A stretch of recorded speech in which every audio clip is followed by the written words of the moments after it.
Okay, so I'll zoom in a little bit so we can see a bit better. There we go. Can you guys see that in the back? Yeah? Okay. So today, all we're gonna do is do the third and final page of your notes. Your homework tonight was the same sheet you had last night. Maybe you started it. Maybe you realized there was a couple questions on there that were difficult. I do think that is a difficult homework assignment. So definitely take your time as you do this one. There may be some time in class to work on it as well. But now tonight you're going to put it on Google. We have lab today, so we're going to be starting lab number 3, which is analyzing graphs. And the goals are to do the vocab and then graphs 1, 2, and 3. And I'll explain that more when we get to lab. Then you're going to finish your classwork for homework, so whatever's not finished from during the class. And then just a little note, your density lab is due tomorrow by 8:20 on Google. So if you've not done that already, you're definitely going to have to do that tonight. Okay? And then Mr. McGuire, I think, posted this yesterday, so I included it in my post for today. If you feel still confused using page 14 after today's lesson, this is a great link to click. You may have even clicked it last night, just to give you a nice overview again before you do your homework or finally submit it on just how to use page 14. So thank you for that. I love that. If you notice, as the year goes on, if I think there's something that we need a little extra supporting, I will put up videos here. Yeah, no, that's awesome. He has great videos. They're so helpful. So once you're finished copying that down, you can take out your notes. And we are on, I think, the last page, I think by N or something like that on the letters that we're following along.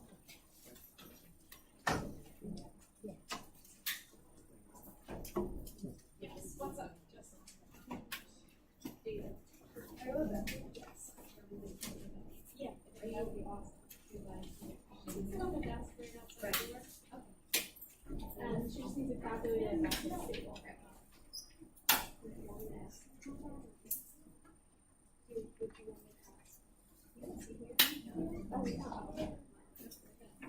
So what you just did, you just put the front page and the very last page.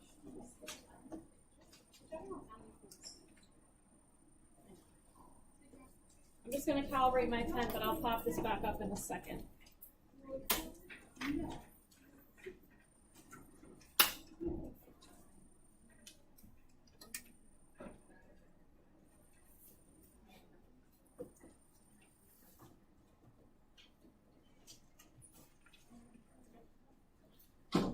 I'm also going to be putting up missing labs. So there's going to be a board right over here on the left, and it's just going to say missing labs, and it's going to say the name of the lab and the person that's missing it. I'm not doing this to embarrass anyone. It just makes sure we're all on the same page. So you see your name up here, you know, oh, Ms. Wunsch needs something from me. I'm going to find out what it is and then make sure she gets that. And then once you fix it, you put your lab on Google, your name gets erased, and we move on. Just a way, especially if you have absences, that we can keep tabs on one another. Okay, so I'm just going to put up, got 2 names to put up. I'm just going to grab some chalk.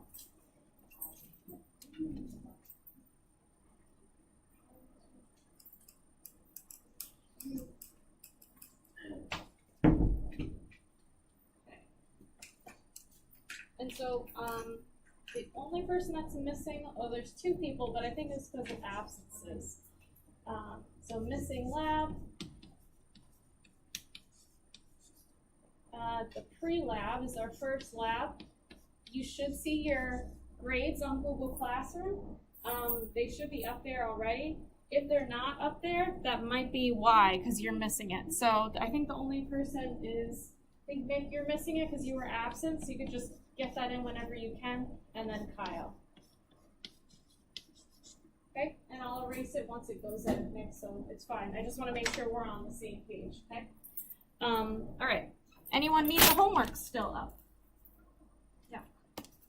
Okay, so in addition to your notes, which you can take out now, if you're already done copying down the homework, you can take out your reference table, and then you will also need a highlighter and colored pencils. So you can take those out too. And while you do that, I'll take attendance.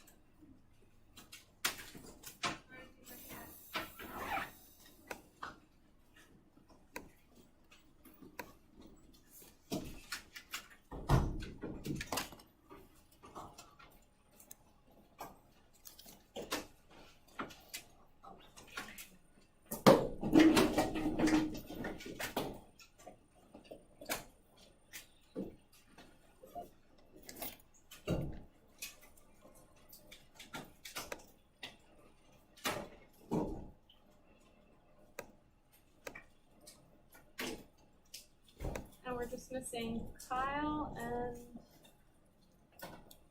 everybody keeps Kyle and David somewhere, and then Brody's moving around, and Eva's second quiz. Okay, nice.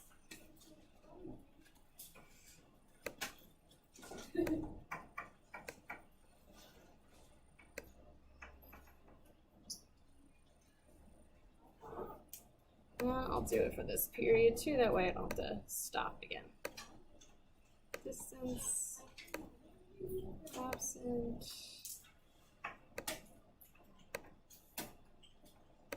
Okay, so you have out in front of you your notes, your reference table, a highlighter, and colored pencils. And so I just want to recap what we talked about yesterday before we move on with new stuff. So yesterday we looked in your reference table and we were working pretty much just with this page. We already kind of covered page 1. And so today we're going to spend probably the whole period making this chart make sense to us. That is the goal, that by the end of the period you understand how to read the altitude scale, which is what we focused on yesterday. You understand the temperature scale, the pressure scale, and the water vapor scale. Okay, so if you're not on page 14 yet, you can flip to page 14. And then we are in your notes, starting at letter K in your notes. So you can make sure you're open to that. I think it's just below those boxes we had finished filling out yesterday at the end of class.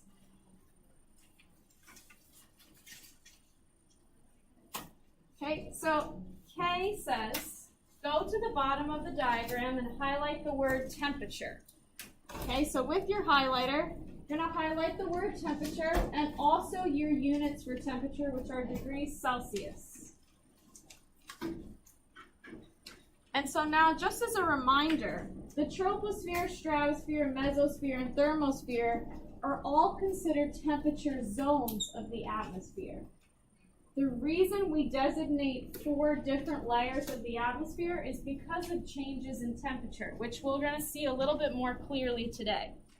So looking at the bottom of the page at the scale, can someone tell me what is the coldest possible temperature on that scale at the bottom of the page? What is the coldest possible temperature? What do you think? Lily? Good, negative 100 degrees Celsius. So you can write that in for letter L in your notes. Negative 100 degrees Celsius. If you're not listening carefully, you're going to get really behind. So make sure you're writing if I say to write. Now on letter M in your notes, what is the hottest temperature listed on that scale? So take a look. What's the hottest temperature, Michael? 100 degrees Celsius, exactly. Good. Okay, so we have a nice big range here, from negative 100 Celsius to 100 Celsius. And so all the temperatures marked in between are negative 90, negative 55, 0, 15, and then they also give you these 2 little lines here in the middle. And if this is 0 and that's 100, you could probably assume this is 50, and then this is negative 50. So just to give you an idea how to estimate using this. So let's look at letter N. It says, what is the temperature in the troposphere at sea level? Okay, so just as a reminder, sea level is 0 altitude. It's this bottom line of the whole picture. And if you want to know what the temperature is, the key is to follow your graph. This is the temperature graph. If you want to know what the temperature is in a certain area, you have to look at the graph and see where it touches the temperature.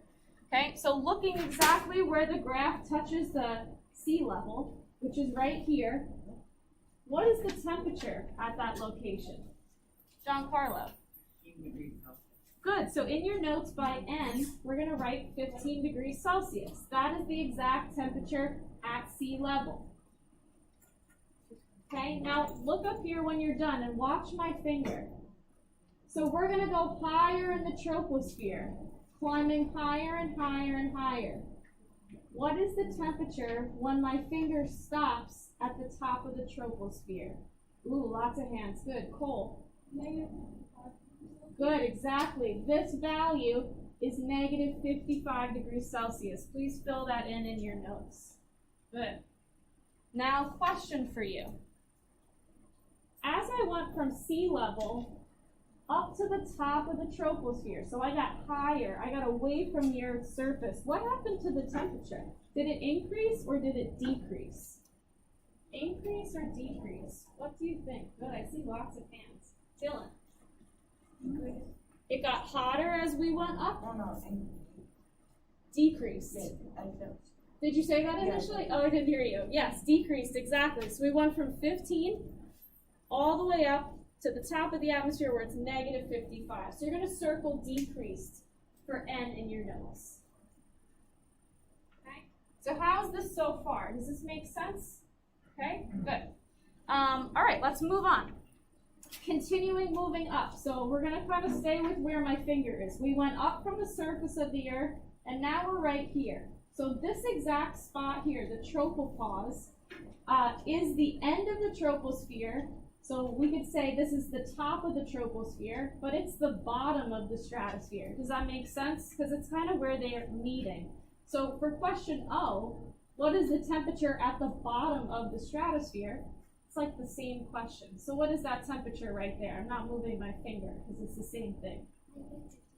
Yep, still negative 55. Okay, so at the top of the troposphere is the same thing as the bottom of the stratosphere. Okay, and so now we're going to go higher in the stratosphere. We're going to go to the top of the stratosphere. So what is the temperature at the stratopause, where stratosphere meets mesosphere? What is that temperature there? What do you think? Good. Madison? Yeah. Good. Following it down, 0 degrees Celsius. Exactly. Good. Now, similar question that Dylan answered before. As I go from the bottom of the stratosphere right here to the top of it, what happened to the temperature? It's a little weird. What happened to the temperature, Camden? It increased, exactly. Okay, so circle increased for O in your notes. And so I just want you to think about this for a second. So let's go back to troposphere. If you were to go hiking to the top of a mountain, would you bring a bathing suit or a jacket? What would you bring? To go hiking to the top of a mountain, really high, tall mountain, what would you bring to wear? Giancarlo? A jacket. Why would you bring a jacket and not wear a bathing suit, do you think? Yeah. What would you expect the temperatures to be like as you climbed higher? Exactly, because you're kind of going higher in the troposphere. Now, as you get higher away from the surface of the Earth, in the troposphere, it gets colder. And if you've ever taken a plane ride, maybe you noticed this too. The outside, if you sit in the window seat, you can see sometimes the ice crystals around the edge of the window. Has anyone ever seen that?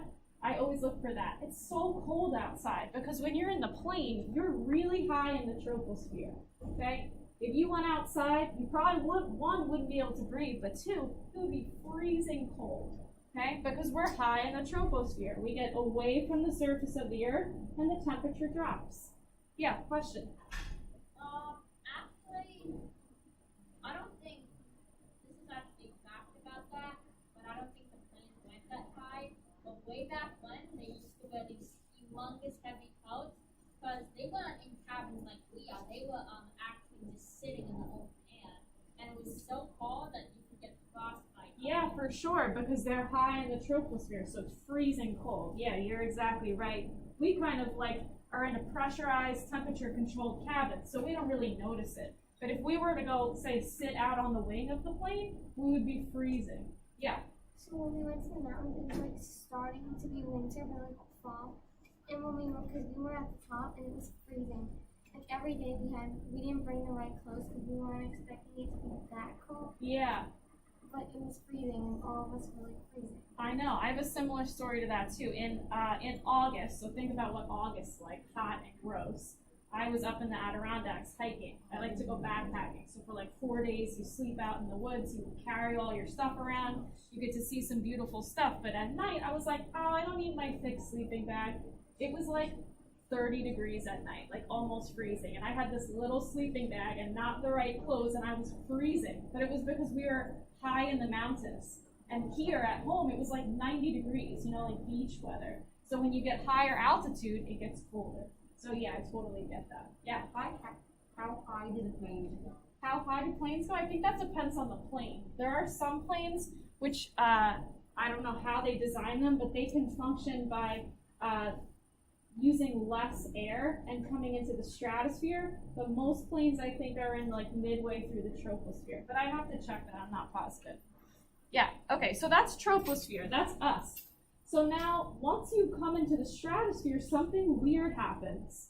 Like I think Camden said before, when you're in the stratosphere, the temperature goes up as you get higher. So we went from decreasing back to increasing again, almost to where we started. We only really get up to 0. We don't quite get to 15, but it definitely starts to get warmer, which is weird. Okay, so let's continue on with P in the notes. So we're right here at the stratopause. So what is the temperature at the bottom of the mesosphere at this spot? Yeah, Michael. Yep, still at 0 degrees, exactly. So you can fill that in P in your notes. And so again, following my finger up the temperature curve, making our way up to the mesopause at the top of the mesosphere, what is the temperature there? Oh, so cold. What is it, Brody?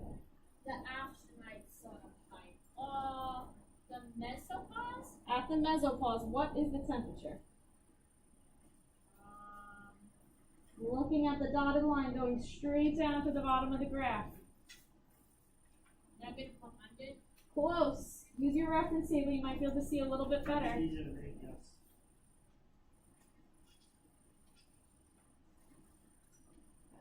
Negative 90. Good, there you go, negative 90, exactly. So at the top of the mesosphere is negative 90 degrees Celsius. So cold, okay? And so what did the temperature do from the stratopause going up to the mesopause? Did it increase or did it decrease? Yeah, it decreased, it got colder, exactly. Good. So now we're on Q in your notes. So we're at the bottom of the thermosphere. We're still right here. What was the temperature again in this spot? And again, 2 ways to say it. Top of the mesosphere or bottom of the thermosphere. What is the temperature right here? Almost negative 100, but what is the better one? Nick, what do you think? What'd you say? Negative 90. Okay, negative 90 is this dotted line here. Good. Okay, so filling that in for Q. Now, the thermosphere is a little weird because we don't know really where it ends, per se. It kind of continues on into space a bit. And so we can't give a quite exact temperature like we can for the others. But look at your notes. It says, what is the temperature that the thermosphere exceeds or gets higher than? So what temperature does it go past? We're not really sure exactly what it is, but it goes past this number. Yeah, 100. Yeah, in the thermosphere, the temperature exceeds 100 degrees Celsius. Okay, and so then what happened to the temperature as we went from the mesopause out to the edge of the thermosphere? The temperature did what? Increased. Good, exactly. Question? I was talking to my dad about this when we were doing actually that evening, and then it came to my mind. Wait, I'm so confused. Like when we sent astronauts up there, when they got out of the ship, it was like so incredibly cold that you lose instantly, right? So then why is it hot? So the astronauts are not within Earth's atmosphere, generally. They're outside of our atmosphere, which means it lacks air pressure. So the only reason you can feel temperature, like in this room, I would say it feels like 80, 70 degrees. The only reason you can feel the temperature of the room is because what's actually heating up is the air molecules in this room. As they bump into your skin, they give you that heat energy. If there's no air molecules, you don't actually feel that temperature unless your body is heated directly. Does that make sense? The thing that's getting heated up is the molecules inside the room, which we really can't see, but we know that they're there. So that's why space is so cold, because it lacks those air molecules, which transfers that temperature. Good question. And we're going to talk about that a little bit more later when we get to air pressure too. So that's coming. Okay? All right. So let's look at R and take out your red and blue colored pencils. Red and blue colored pencils. So we get a nice visual representation of what we just talked about and what we took notes on.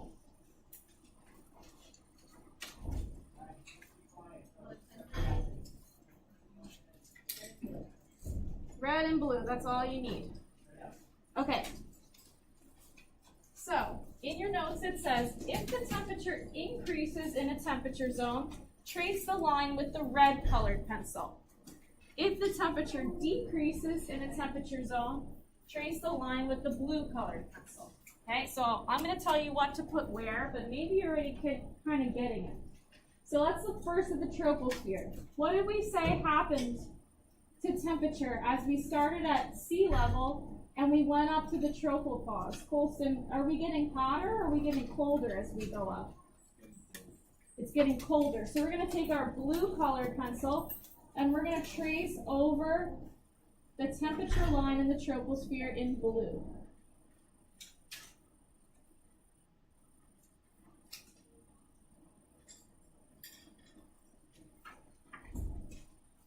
Okay, now Michael D., as we go from the tropopause up to the stratopause, what is happening to temperature there?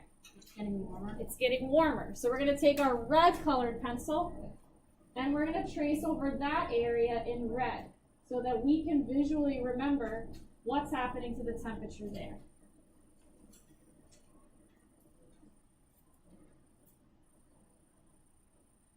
Okay. Now, Christian, as we go from the stratopause to the mesopause, is temperature getting hotter or colder? Colder. Good. So we're going to take our blue again, and we're going to shade this one in blue. Nice.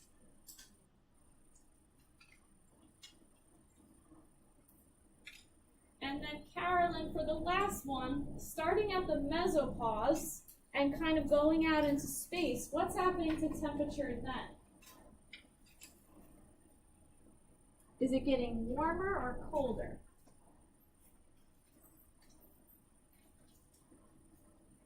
Starting at the mesopause, where it's -90 right here, and kind of going out into space, where it exceeds 100, the temperature is increasing. Yep, so we're going to take our red and shade that in red. So now when we look at this, we can kind of just see it right off the bat. Okay, does this make sense, what we've done so far? It seems like everybody's kind of on board, which is what I love to see. So now why we made 4 different layers of the atmosphere has to exactly do with this graph. The 2 sections where the temperature is decreasing are their own name, and where the temperature is increasing are their own name. So we've pretty much broken up our atmosphere based on temperature zones. So that's why that's what this says. These are temperature zones. And when the graph shifts, we change it to a different name. Okay. Questions on temperature and using that graph? Nice. Okay. So let's talk about air pressure. So we're in S in your notes. So atmospheric pressure. So you need your highlighter. So take your highlighter, maybe use a different color or the same one. It's your reference table, so it's up to you. And we're just going to highlight where it says atmospheric pressure. And then we're going to highlight down here where it says pressure and then the units.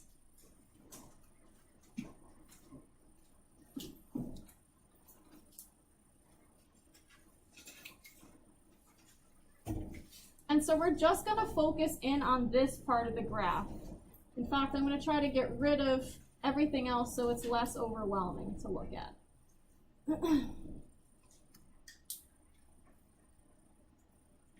And I can put it back, don't worry. But for now, I think it's much easier if you're just seeing one thing. Okay. All that other stuff goes away. So we just have altitude and air pressure isolated, okay? So I'm gonna trace over this graph in a color. You don't have to do this, but I think it makes it easier to see because everything is just black and it's hard for me to kind of read. You don't have to trace over yours, but you can look up at mine so you can kind of see the graph itself. And then when you look back at your reference table, you'll have an idea of where the graph is and then where the axes are. Because this graph kind of blends in with the y-axis. Scoot up a little bit. Okay, good. Okay, so the red line is the air pressure graph. So let's look at our first question. What is the unit that we use for air pressure? It says it right underneath at the bottom, 3 little letters. Giancarlo? ATM. That stands for atmospheres. Okay. Now, the next question is T, and it says, what is the air pressure at sea level? So I'm going to zoom in even more so you can see the scale even better.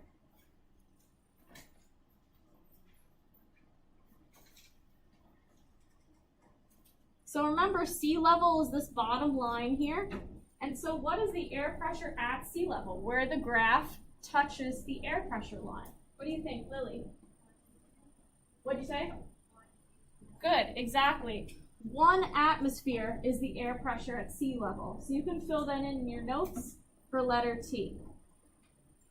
Now, just to make our lives a little bit easier, and you might want to do this on yours, I'm going to label each of these little lines so we know what we're counting by. And so if this is 0 and this is 1, you can picture this to be $1. What are each of these tiny lines worth? Cole? 0.5? Yeah, what'd you say, 0.5? 0.25, good, yeah. 0.25, so a quarter, 50 cents, 75 cents, $1.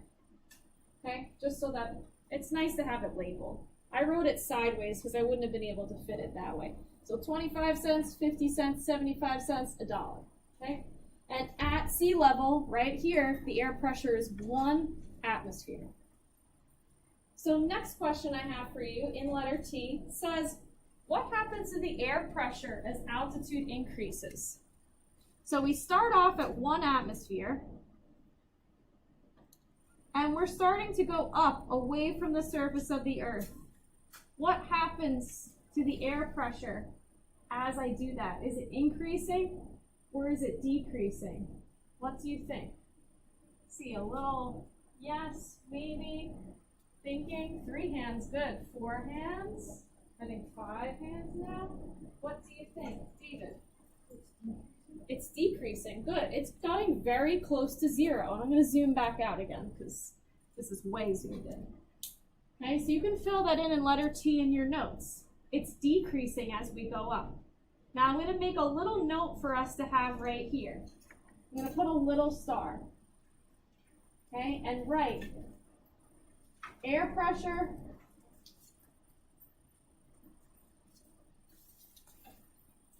is never 0 in the atmosphere. And I'll explain that too. But you might want to put this little note there for yourself. So air pressure is never 0 in the atmosphere. So what I mean is this. If you notice, my little red line hugs right next to the 0 line, going all the way up. They're right next to each other. Are they ever exactly the same? Is the air pressure ever 0, exactly 0? No, it's never 0. You know when it gets to 0? When it's in space. That's when air pressure is none. The definition of air pressure is the pressure of the air particles hitting you. So once we're not in Earth's atmosphere anymore and we're in space, then it gets to 0. But for your purposes, for this entire graph, your answer would never be 0 for this. Even though it kind of looks like the graph is touching, you would say maybe like 0.0001 or something like that atmospheres. Still a tiny bit, okay? And so I'm just going to draw something that I think might help you make sense of this. And I'm just going to clear everything off so it's back to normal. So when you think about air pressure, it's the concentration of actual air molecules. So I'm going to draw in some air molecules here.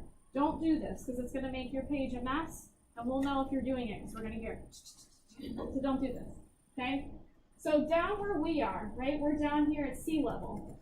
These are the air molecules that we have. Plenty to breathe. It's lovely, pretty warm down here.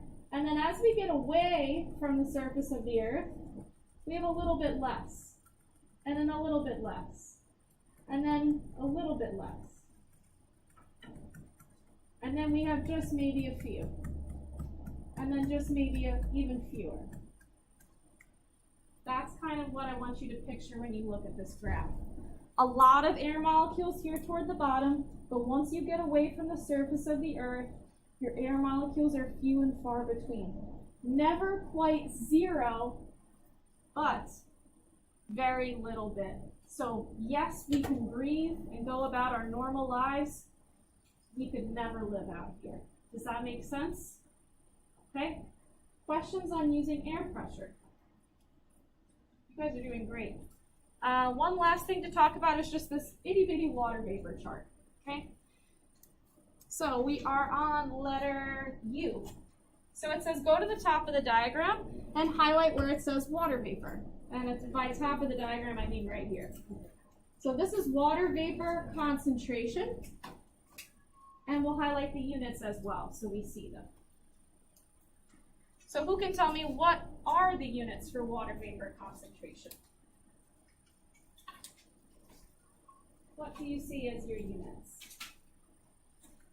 Angela, what do you think?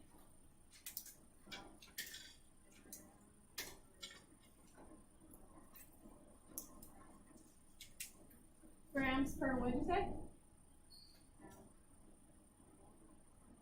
You could just say the letters, G/M cubed. Grams per meters cubed is what that says. Good.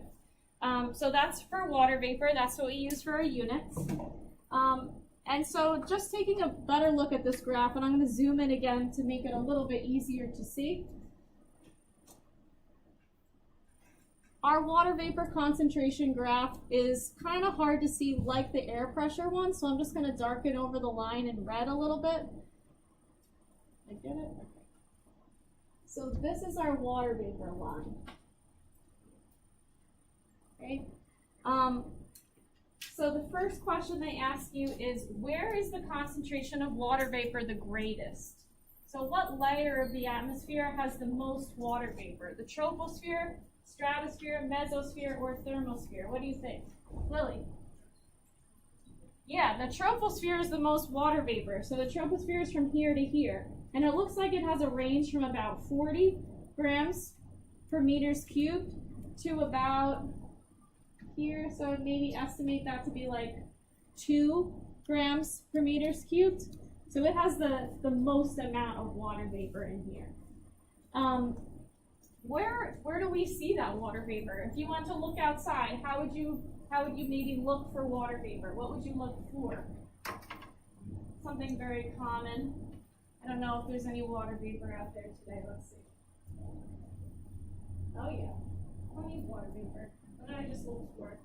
Yeah, clouds. Clouds are water vapor, exactly.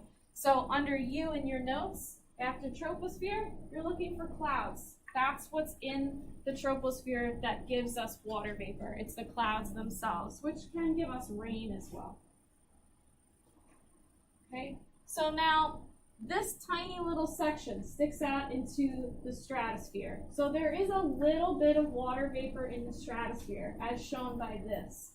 But once you pass this point, is there any water vapor in any of the layers of the atmosphere?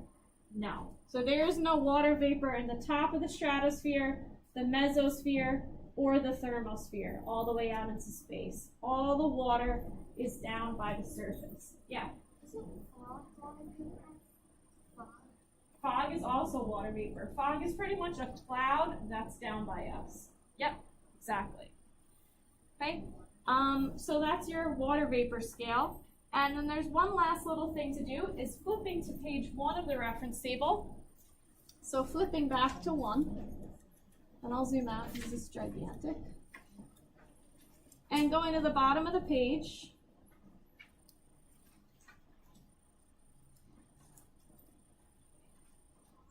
and so V says which category, so crust, hydrosphere, or troposphere, which of those 3 is considered one of the parts of our atmosphere? Which one is a part of our atmosphere? What do you think?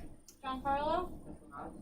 The crust is part of our atmosphere. We breathe in the crust of the earth. Troposphere, exactly. This is a part of our atmosphere. I think we even maybe labeled that. Okay, so you can fill that in for V. And then looking at the troposphere itself, what is the most abundant element? Contrary to what most people think. But what is the most common or abundant element in the troposphere? What do you think, Megan? Not oxygen, 21% oxygen, but there's more of something else in the troposphere. Almost 80%. Nitrogen, there you go, exactly. So nitrogen is 78% of the troposphere. Good. And so in your notes, I just want you to fill in these boxes down here at the bottom. Where are they? Okay, right in here. So we just finished saying nitrogen,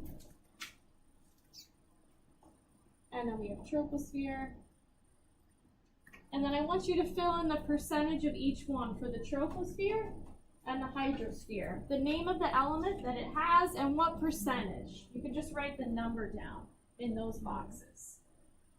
Okay, so use your reference table, page 1. We already kind of did nitrogen. We said was 78%, so you just have to fill in for the other one and the percentage, and then do the same thing for the hydrosphere.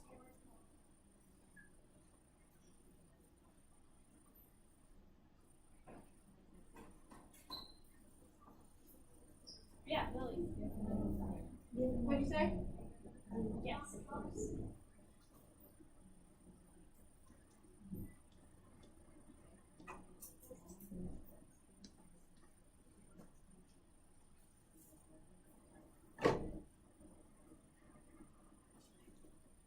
Okay.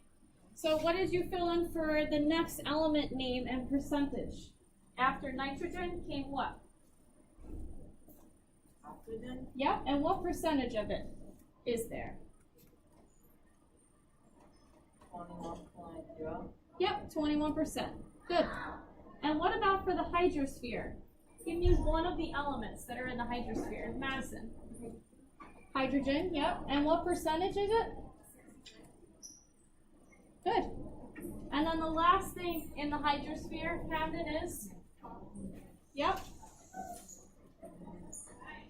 And what percentage? Good. And when you add them up, they should be about 100, minus 1, let's say. And so there's 8 practice questions at the bottom of the page. And so we'll probably go a little bit into lab today, but I really want to make sure this makes sense to you before you try your homework. So just take the next couple minutes and try to answer these 8 questions, and we're going to go over them with your whiteboards.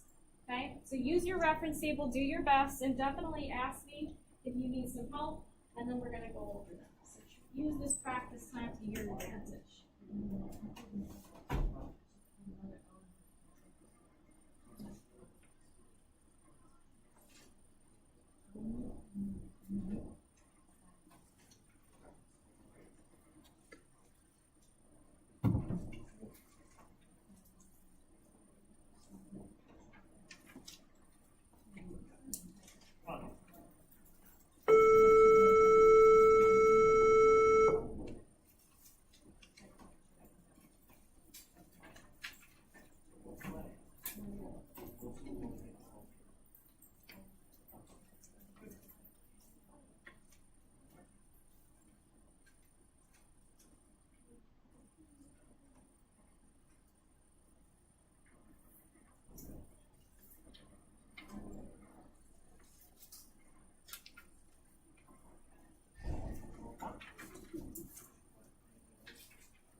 Here. What way is it?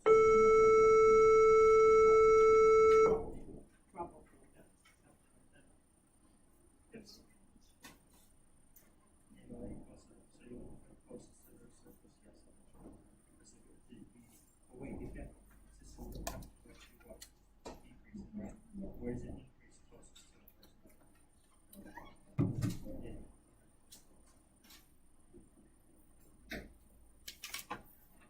are you doing now?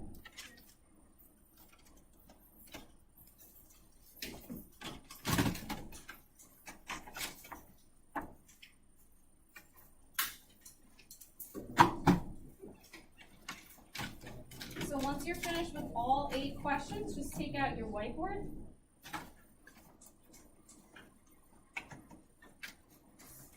And then we'll go over them and then we'll get started with the lab.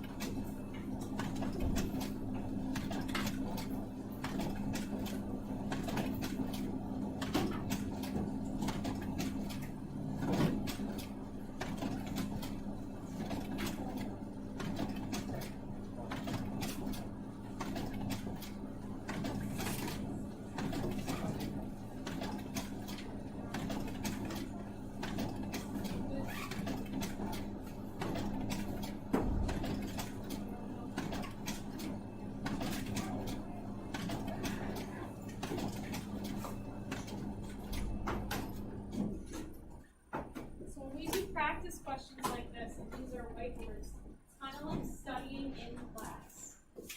So if you look at it that way, and you put it 100%, it's less stuff for you to do at home on your own. You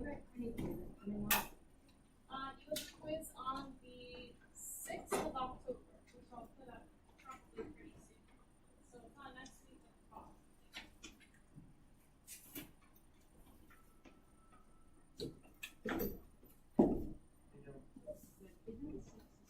Okay, so I don't think so. 1, 2, 3, 4, 5, 6. No, it's a Tuesday. Should be. Okay, so if your whiteboard's not out yet, just take it out. Or you're just going right through? Or just gonna go right through. Okay. Yeah, we're kind of like bordering. Yeah, I that's don't want fine. to rush them. Okay. Okay, so answer for number 1 on your whiteboards, please. In which layer of the atmosphere is most of the water vapor located?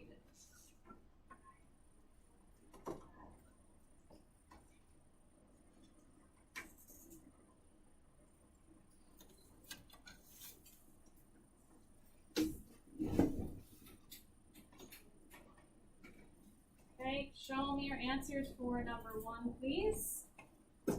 3, 2, 1. What I see. Troposphere is correct. Good, very nice. Troposphere. All the way at the bottom where we are is where most of the water vapor is. Good. Number 2. Name the layer that's closest to Earth's surface where the temperature increases as you increase in altitude. So we want the temperature to go up, and we also want it to be close to the surface of the Earth. So what layer is that? Of the what? We're on number 2, Brody. So just write down your answer for number 2. Show me your answers for number 2, please. 3, 2, 1. Stratosphere is correct. Good, exactly. I saw someone write, or I mean, there was more than one person that wrote pause. So the correct answer is stratosphere. If I'm looking for a layer of Earth, the answer is always sphere. If I say a boundary, that's a pause. Okay? So looking at your air pressure diagram for number 3, what happens to the pressure as you get higher or increase altitude? Is the air pressure going to increase or decrease? Show me your answers for number 3, please. 3, 2, 1. Waiting for 2 more.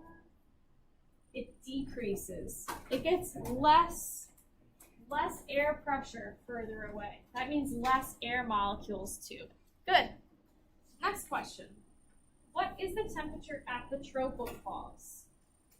So the boundary between the troposphere and the stratosphere. What is that temperature there?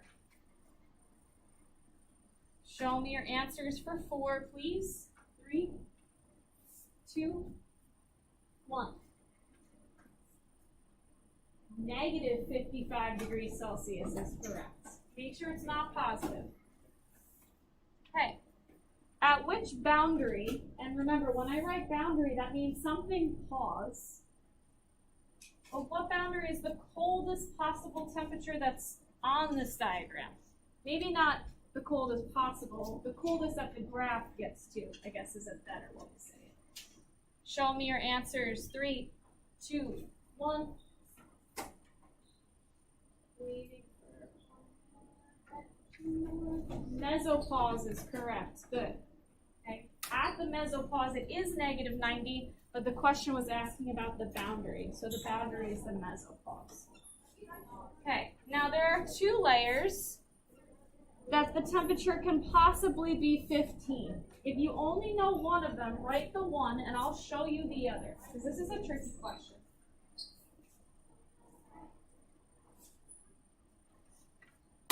So what 2 layers of the atmosphere can the temperature be 15? If you don't know, just write one of them. And I'll pull up my reference table for this one so you can see a little bit better.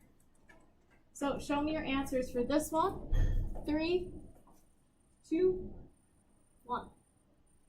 Ooh, a lot of people got it. Nice. Troposphere is correct. Good. We're right here. Leave them up, Sorry. And I want to see how many people got the harder one. And the thermosphere. So if you didn't get thermosphere, let me show you. So 15 is here, right? That's the temperature at sea level. But if I want to know when's the next time I have this temperature, I can kind of draw an imaginary line upward until I hit the graph again. And I don't hit it till right here, which is in the thermosphere. Okay? Good. Nice job, guys. Just fill that in if you didn't have it. So troposphere and thermosphere. Okay. Number 7. Using your water vapor graph, what is the highest possible concentration of water vapor?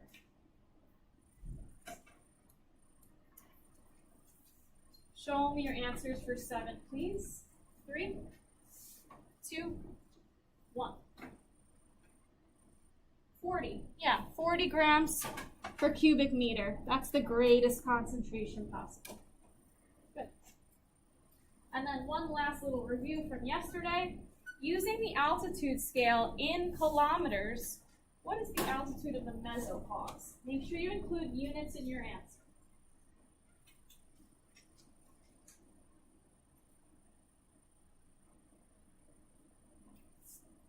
Okay, show me your answers. 3, 2, 1.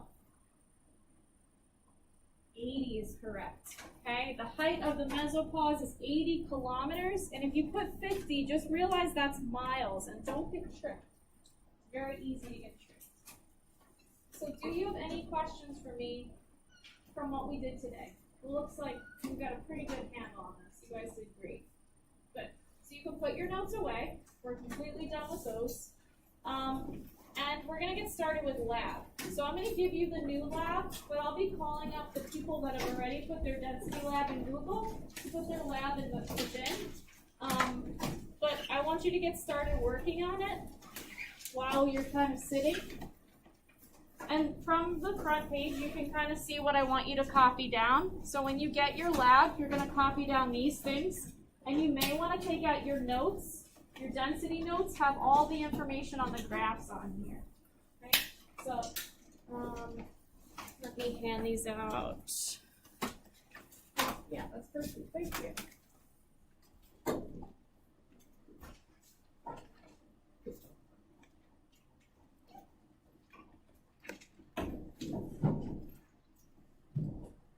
So when you first get your lab, I would do this in pencil. Pencil's definitely proper. Hold a pen for this lab. The goals are over here on the right, and then your due date is up here on the right too. Please copy down both. Yeah. Couple more from yesterday? Oh, pre-lab, yeah, sure. I see if I have, so I think I should.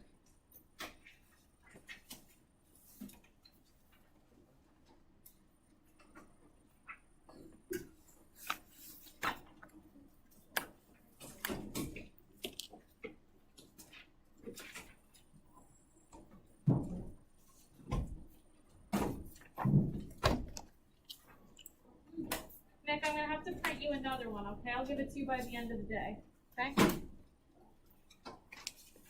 Okay, so when you get your graph lab, just kind of copy down everything I have up here. This is lab number 3, so if you want to fill that in, I know it's just 1 here. It used to be 1, but I put 2 in front of it. So that's lab 3. Okay, your goals for this period are those 2 things on the right. So do the vocab and draw your graphs first. You can use your notes. You could put exactly what you have in your notes here to fill this out. And then I'll explain graph number 1 after everybody's put their other labs away.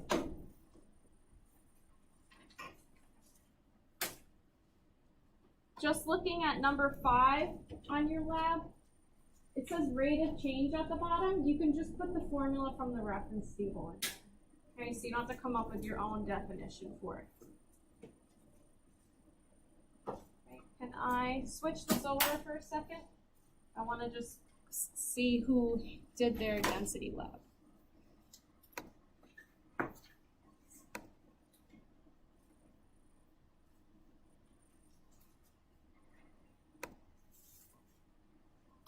So I'm just going to call up the 6 people that completed the density lab already so they can put their labs in the bin. So Madison, David, and Lily, you can come up and put your labs in the bin. That's the density lab you already put on Google.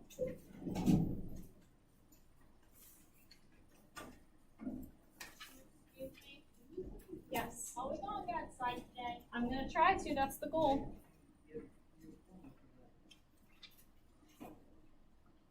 So Madison, David, and then Lily. And then Megan and Samantha. Okay. So you know who you are. You can just put those in the bin and then continue with your lab. And I'll put this back up here. Yes, question? Yes, of course. So I'm just going to give you a couple more minutes to do the vocab. Then I'm going to go over the first graph with you, and then we can kind of go outside. Yeah. I love my lab. That's fine. Just bring it tomorrow. Like, my goal is that it just gets in the bin and stays there, okay? But it's fine. You did the hard work. Okay, already, it's on there.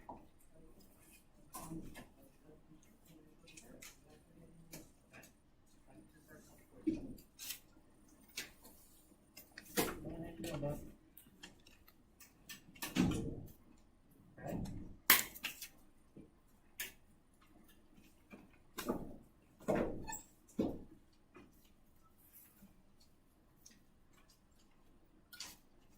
Okay, so if you have it figured out already, you can pretty much use just exactly what's in your notes and transcribe it onto your lab.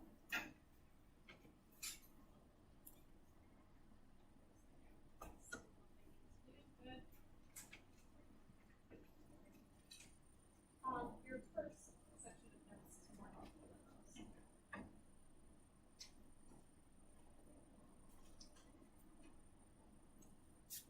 Where are your notes?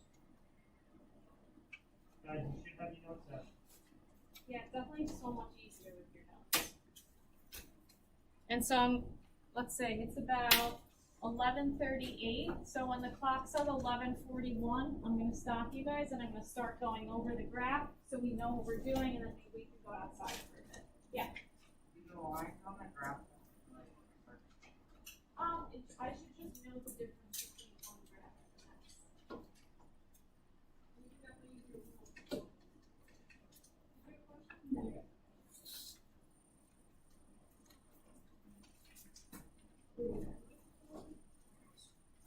So that is right here. And this you will put away.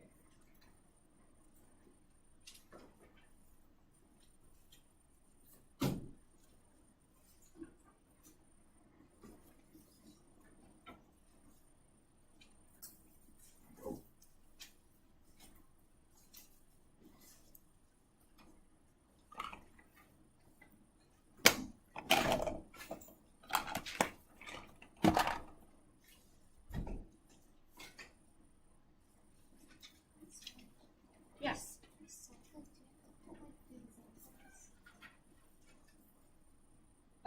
No, just the definition.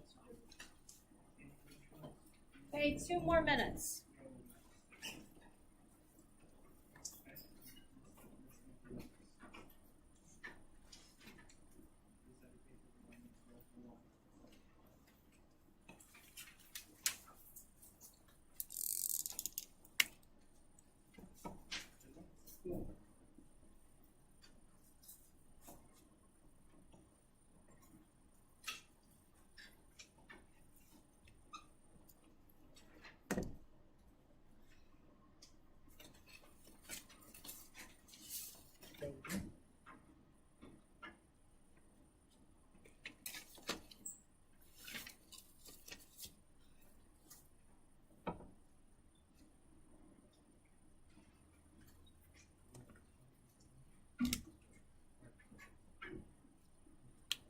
Okay, 1 more minute. We're going to get started on graph number 1, and then we'll get to go outside.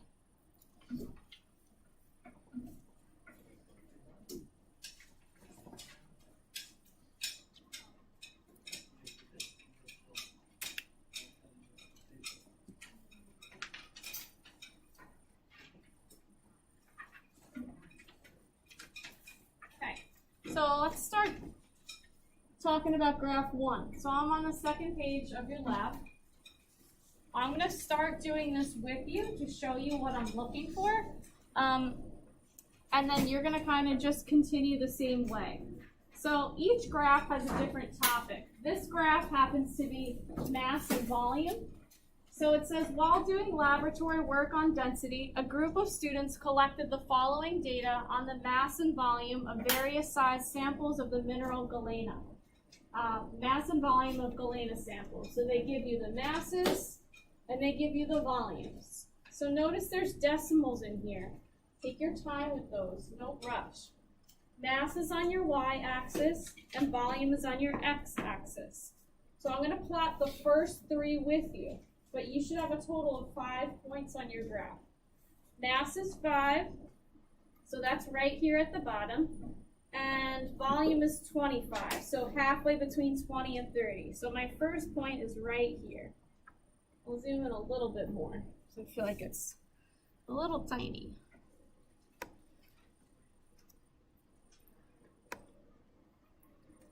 Okay, next one. So I'm going to check this off to say, okay, I plotted that one. That way, as I'm doing this, I'm keeping myself organized and I know what I did and what I didn't. So first plot down. Now look at how fat my dot is. I know this is going to sound funny, but the fatter your dots are, the better your graph is. The reason is because when I grade this, I lay over a copy of what my graph looks like with nice fat dots onto yours. The bigger your dots are, the more likely you get this correct. If our dots touch, then we're good to go. Okay? So nice fat dots. Next one is 9.2 for mass, so that's about right here. And then 46 for the volume, so that's about halfway between 40 and 50. So I'm going to go up and make my next dot right here. My pen is having canary. So again, nice fat dot. And notice this one's kind of in the middle of the box. No need to panic. That's totally fine.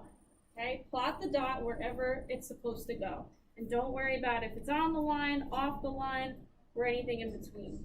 Okay, second one done. Next one is 14.8. So almost to 15. So that's about right here. And 74.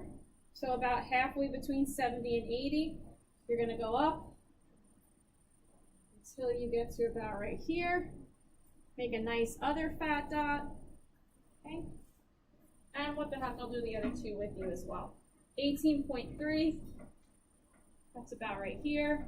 And 91.5.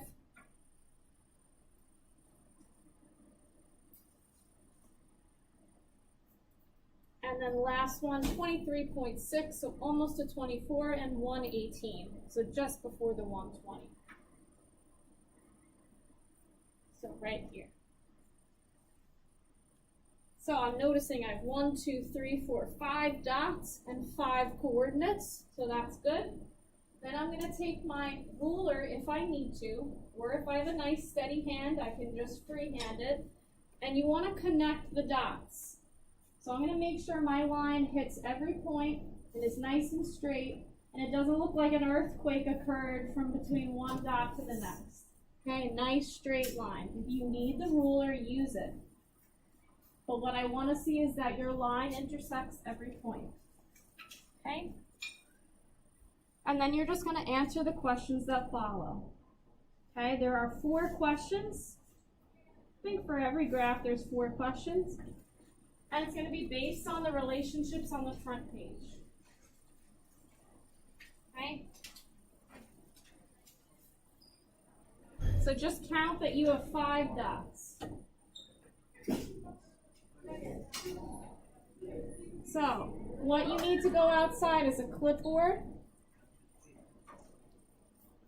your lab, calculator, pencil,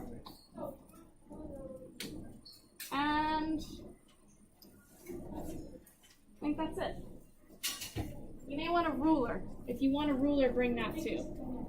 So get that stuff ready to go. And when it looks like everybody's sitting quietly with all this stuff on their desk, then we will go outside. Wait, are we gonna like have a little like recess thing? I don't know what you mean by recess.